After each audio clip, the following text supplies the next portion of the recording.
శ్రీ మహాగణాధిపతయ నమ. ఐం మహాసరస్వత్యే నమ. శ్రీ లలితాంబికాదేవి నమ. రాశి ఫలాల కార్యక్రమంలో భాగంగా ఈ సెప్టెంబరు మాసము అంతా కూడా చివరి వరకు, మాసము ప్రారంభం నుండి చివరి వరకు కూడా ద్వాదశ రాసుల వాళ్లకు, అంటే 12 రాసుల వాళ్లకు, మేషము నుండి మీనరాశి వరకు అందరికీ ఎలా ఉండబోతుంది, ఏమి చేసుకుంటే మేలు జరుగుతుంది అనేటువంటి విషయాలు ప్రతి మాసము చెప్పుకుంటున్నట్టుగానే ఈ మాసము కూడా చెప్పడం జరుగుతున్నది. అయితే ఈ మాసంలో 1వ తేదీ నుండి చివరి వరకు అన్నప్పుడు మధ్యలో వినాయక చవితి పండుగ వస్తూ ఉన్నది. అలాగే ఏ రాశి వాళ్ళు వినాయక చవితి పండుగ రోజు ఏమి చేసుకుంటే మీ పనులకు విఘ్నాలు తొలగి నిర్విఘ్నముగా బాగా ఉండేట్టుగా మేలు జరుగుతుంది అనేటువంటి విషయాన్ని ఈ ద్వాదశ రాసుల వాళ్లకు కూడా చివరిలో చెప్పడం జరుగుతున్నది.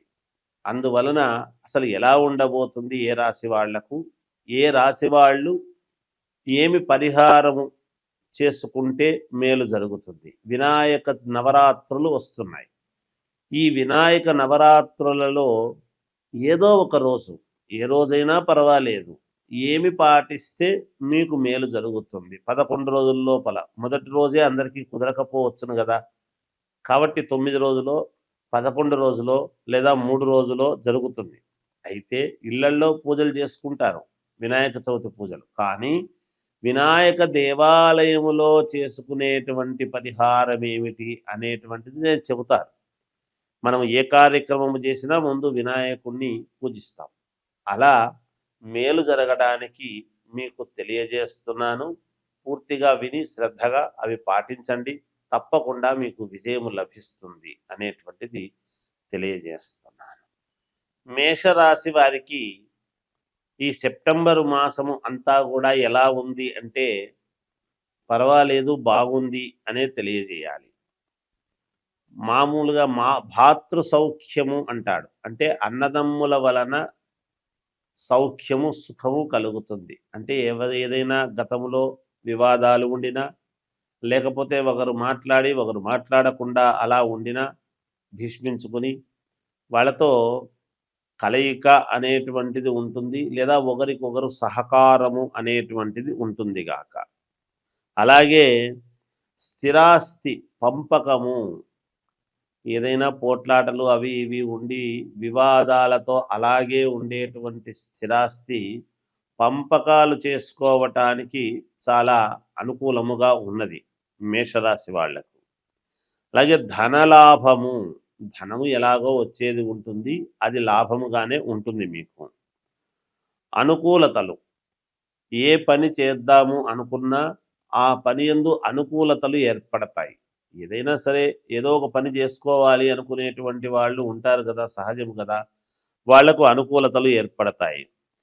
కొన్ని మార్లు అధిక శ్రమ వలన, అంటే విపరీతముగా పని యందు విపరీతమైనటువంటి శ్రద్ధ పెట్టి పని పని పని అని చేసేటువంటి వాళ్లకు శరీరము అనేటువంటిది కాస్త అలసిపోయి చిన్న ఇబ్బంది కలిగేటువంటి పరిస్థితి ఉంటుంది. సూచనప్రాయంగా తెలియజేస్తున్నాను. శరీరము పూర్తి అలసిపోకముందే జాగ్రత్త పడి, చేతగాకపోతే ఆ పని వదిలేయండి, రేపు చేసుకుందాము అని. ఎక్కువ అయిపోవాలి పని తొందరగా అనే దానికి పోయి అనారోగ్యాన్ని తెచ్చుకోవద్దండి గాక. విద్యార్థులకు చాలా అనుకూలముగా ఉన్నది. మంచి మార్కులు సాధించుకోవటం, విజయం సాధించడం లాంటివి ఉంటాయి. వృత్తి వ్యాపారాలు చేసుకునేటువంటి వాళ్లకు స్థిరత్వము ఏర్పడుతుంది. ఒకవేళ ఏదైనా ఉద్యోగాల్లో కానీ, లేదా వ్యాపారం చేసుకునేటువంటి విషయంలో కానీ, ఇంకా ఏదో టెంపరవరీగానే చేస్తున్నాం మేము అనేటువంటి ఆలోచనలు ఉండేటువంటి వాళ్ళు పూర్తి స్థిరత్వం అనేటువంటిది ఏర్పడుతుంది ఈ మాసములో. దూర ప్రయాణాల యందు వాహనాలు కొన్ని ఇబ్బంది పెడతాయి అనేటువంటిది ఉన్నది. అంటే దూర ప్రయాణం చేస్తూ ఉన్నప్పుడు మీరు కొంచెం చెక్ చేసుకోండి.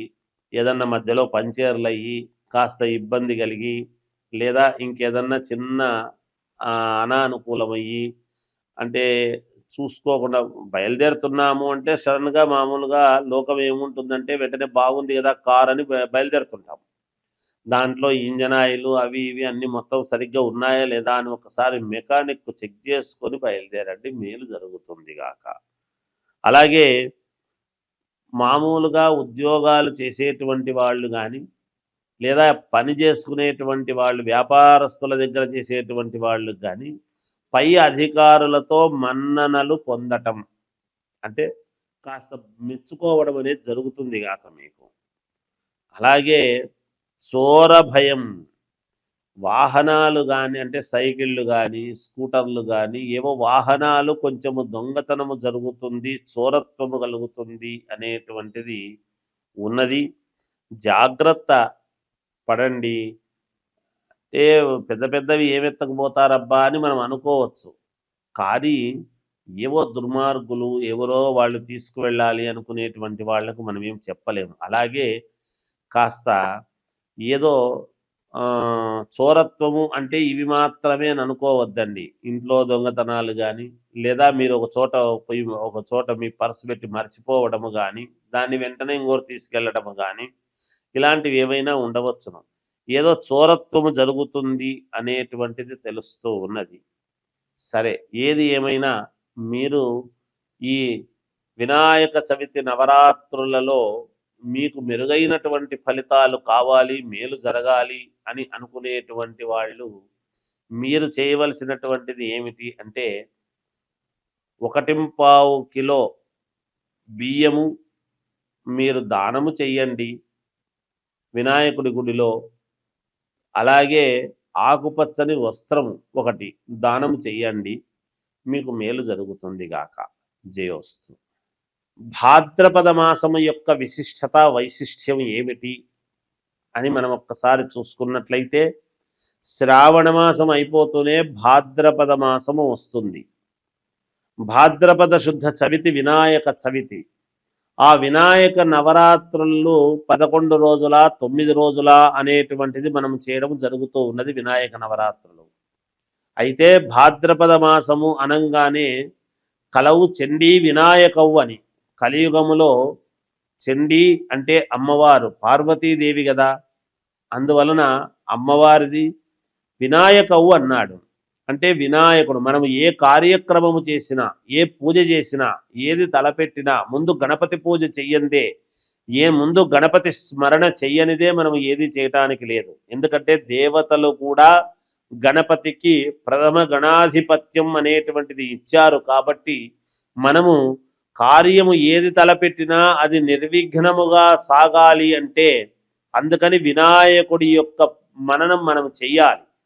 అందుకే ఏదైనా ఒక శుభకార్యం చేస్తున్నామంటే ముందు వినాయకుడిని చేసి పెట్టకూడదు పసుపుతో. అలా వినాయకుడిని చేసి పెట్టాము అంటే కార్యక్రమం అంతా ఆలస్యం అవుతుంది.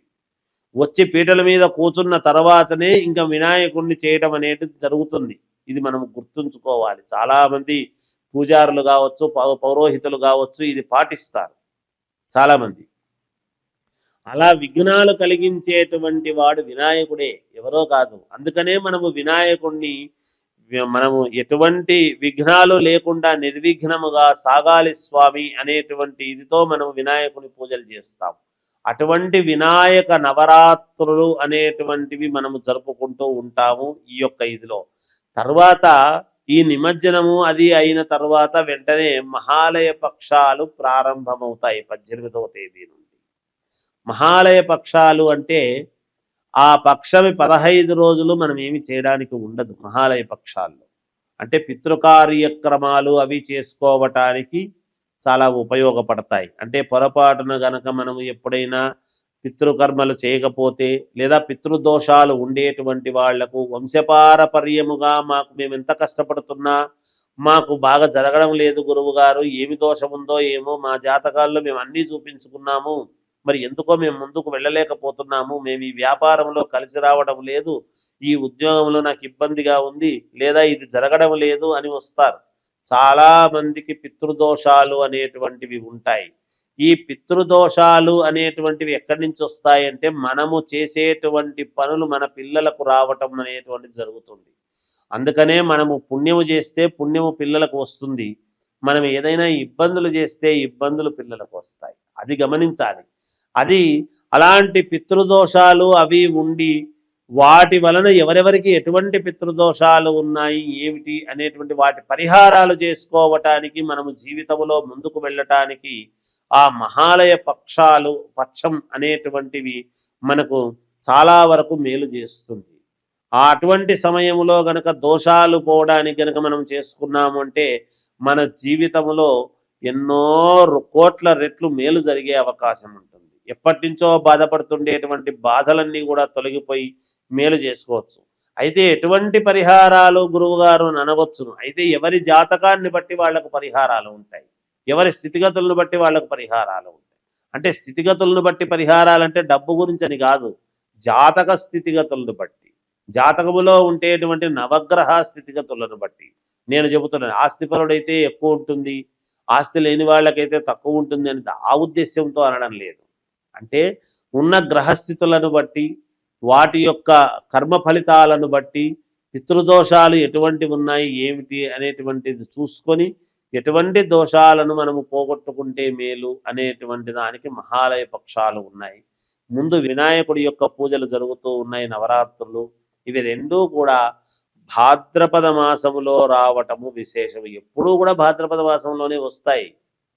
దీంట్లో పెద్దగా ఏమీ ఆలోచన ఏమి లేదు. అంటే పౌర్ణమి వరకు చూడండి, భాద్రపద శుద్ధ పౌర్ణమి వరకు వినాయకుడి యొక్క వ్యవహారాలన్నీ కూడా నడుస్తాయి. ఆ తర్వాత పౌర్ణమి తర్వాత నుంచి మహాలయ పక్షాలు మళ్ళీ అమావాస్య వరకు ఉంటాయి. ఆ తర్వాతనే మనకు ఏమిటి అంటే మళ్ళీ నవరాత్రులు, అమ్మవారి నవరాత్రులు. అందుకే నేను మొదట్లోనే కలవు చండీ వినాయకవు అన్నాను. అమ్మవారి నవరాత్రులు అంటే మొదట కొడుకువి నవరాత్రులు, తర్వాత తల్లికి నవరాత్రులు. వీళ్ళిద్దరికే నవరాత్రులు. పేరు ఏది పెట్టినా గుప్త నవరాత్రులని ఇవన్నీ కూడా తర్వాత మళ్ళీ మనం చెబుతాం మామూలుగా. అవి ఏవి పెట్టినా ప్రాధాన్యత ఏమిటి అంటే గణపతి నవరాత్రులు, ఈ దసరా శరన్నవరాత్రోత్సవాలకు అమ్మవారి నవరాత్రులు. అందుకే తల్లి కొడుకు, ఇంట్లో పెద్ద కొడుకు ప్రతి వాళ్లకు కూడా పెద్ద కొడుకు వినాయకుడితో సమానమే, చిన్న కొడుకు సుబ్రహ్మణ్య స్వామితో సమానమే. అదేమిటి గురువుగారు ఒకవేళ 3-4 కొడుకులుంటే అని అనుకోవచ్చు. నేను మాట వరుసకే చెప్పాను పెద్ద కొడుకు వినాయకుడు లాంటి వాడు అని.